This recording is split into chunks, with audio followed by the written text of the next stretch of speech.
આટલો સુંદર દેહ આપ્યો, ભગવાને આટલી કૃપા કરી, આટલો મોંઘો અવતાર આપણને મળ્યો, અને તમારે આ મરી જવું છે? શું કામ આત્મહત્યા કરવી છે? વાલા વૈષ્ણવો, આ સંસારમાં ગમે તેટલું દુઃખ જીવનમાં આવે, એ દુઃખમાંથી કેમ બહાર નીકળવું એનો પ્રયત્ન કરજો.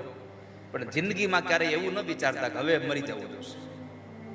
આત્મહત્યાનો હલકો વિચાર ન કરશો ક્યારે. આત્મહત્યા જેવું આ સંસારમાં બીજું કોઈ પાપ નથી.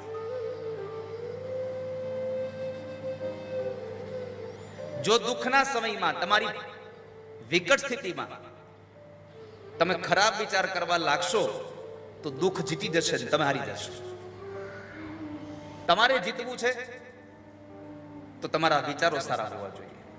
તમારે જીતવું છે તો તમારી લડાઈ કરવાની તાકાત હોવી જોઈએ. ક્યાં સુધી?